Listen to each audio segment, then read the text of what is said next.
A wave of shock and disbelief swept across the nation as news broke of a shooting incident at a Donald Trump rally in Butler, Pennsylvania. The incident, which occurred on a seemingly peaceful summer Saturday, has left the country grappling with questions about safety and security at political events. The peace of a summer Saturday was shattered by the sound of gunfire, turning a scene of political fervor into one of chaos and fear. Attendees who had gathered to show their support for the former president were suddenly thrust into a nightmare scenario. As the former president addressed a crowd of fervent supporters, the unthinkable happened. Shots rang out, sending a ripple of panic through the assembled throng. The atmosphere, once charged with political energy, quickly devolved into one of sheer terror. The tranquility of the afternoon was abruptly shattered. What was meant to be a rallying cry for political action turned into a desperate scramble for safety. Trump, known for his fiery rhetoric and ability to ignite a crowd, was in his element, railing against his political opponents and stoking the flames of grievance that have become synonymous with his brand of politics. His words, meant to galvanize his base, were suddenly overshadowed by the violence that erupted. The crowd, a sea of red MAGA hats and homemade signs, roared their approval, hanging on his every word. The energy was palpable, a testament to the former president's enduring influence over his supporters. Suddenly, the air was pierced by a sound that no one could ignore, the distinct crack of gunfire. The joyous cheers turned into cries of fear and confusion. A collective gasp went up from the crowd, followed by an eruption of screams and shouts. The sense of unity and purpose was replaced by a primal instinct to survive. People instinctively ducked for cover, mothers shielding their children with their bodies, as the festive atmosphere evaporated in an instant, replaced by raw terror. The scene was one of utter pandemonium, with individuals desperately seeking safety. The rally, intended as a show of force for the former president, descended into mayhem. What was supposed to be a demonstration of political strength became a stark reminder of the ever-present threat of violence. The stage, moments before a platform for political grandstanding, was immediately transformed into a scene of controlled panic. The stark contrast between the rally's intended purpose and its violent interruption was jarring. Secret Service agents, their faces etched with urgency, swarmed the former president, forming a protective ring around him as they whisked him away from the escalating danger. Their swift action underscored the gravity of the situation and the constant vigilance required to protect public figures in today's volatile climate. In the heart of the pandemonium, one chilling fact quickly emerged. The former president of the United States had come face to face with gun violence. The atmosphere was thick with tension, and the air seemed to crackle with the electricity of fear and uncertainty. As the echoes of the gunshots reverberated through the air, a nation held its breath, collectively frozen in a moment of sheer terror. The silence that followed was deafening, a stark contrast to the chaos that had erupted just moments before. Wondering if history was about to repeat itself. The memories of past tragedies, such as the assassinations of John F. Kennedy and Martin Luther King Jr., resurfaced, casting a long shadow over the present. The specter of past political assassinations, etched in the collective memory of the nation, loomed large. It was a haunting reminder of the ever-present dangers faced by those in the political arena. Footage of the incident, captured on countless cell phone cameras, quickly made its way onto news channels and social media, spreading like wildfire. The raw, unfiltered images brought the terrifying reality into living rooms across the country, broadcasting the chaos to a horrified nation. News anchors struggled to maintain their composure as they relayed the unfolding events, their voices tinged with shock and disbelief. The images were stark and unsettling. A sea of faces contorted in fear, bodies scrambling for safety, and the sound of panicked screams filling the air. It was a scene of utter pandemonium, a stark contrast to the orderly political rally that had been planned, and a palpable sense of disbelief hanging in the air. People clung to each other, seeking comfort in the midst of the chaos, their eyes wide with fear and confusion. Amidst the chaos, the Secret Service sprang into action, their movements swift and decisive. They had trained for moments like this, and their professionalism shone through as they worked to secure the area, their training kicking in with practiced precision. Every move was calculated, every action deliberate, as they formed a protective barrier around the former president. Their primary mission, the protection of the president, became a desperate race against time. The stakes had never been higher, and the agents knew that every second counted. Every second counted as they hustled Trump off the stage, shielding him with their bodies, their eyes scanning the crowd for any additional threats. The tension was palpable, the sense of urgency overwhelming, uncertain of the source or the target of the gunfire. The agents' eyes darted back and forth, their senses heightened as they searched for any sign of danger. Once bundled into the relative safety of his armored vehicle, the former president could finally take a breath. The immediate danger had passed, but the gravity of the situation was not lost on him. The gravity of the situation was not lost on Trump. He sat in silence, his mind racing as he processed the events that had just transpired. The man who had built his persona on an image of strength and invincibility had just been forced to confront his own mortality. The man who had built his persona on an image of strength and invincibility had just been forced to confront his own mortality. The crowd, too, was left to grapple with the reality of what had happened, their faces etched with concern and disbelief.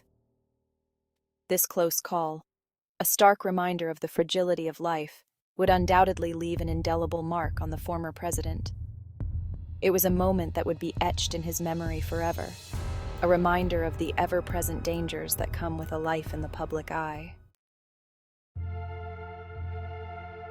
In the aftermath of the shooting, eyewitness accounts painted a harrowing picture of the chaos and terror that erupted within the rally.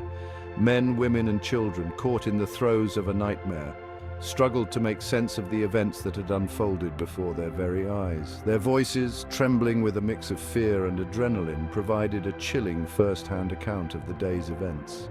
One minute we were cheering, the next we were running for our lives. I just remember grabbing my kids and hitting the ground, praying that we wouldn't get hit. Sarah Miller, a young mother who had brought her 2 children to the rally, described the scene as pure pandemonium. It all happened so fast.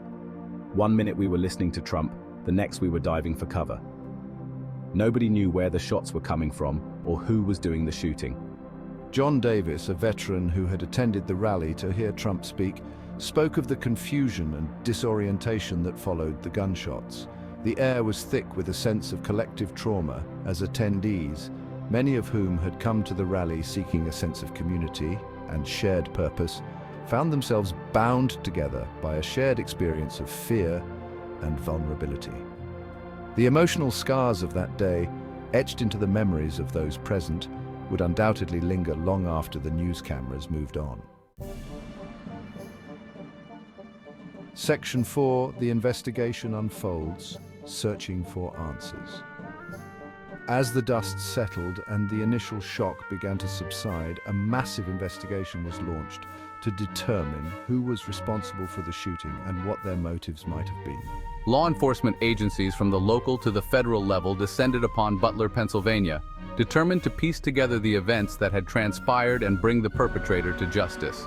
The FBI, taking the lead in the investigation, immediately began combing through the vast trove of video footage captured by rally attendees and security cameras in the vicinity.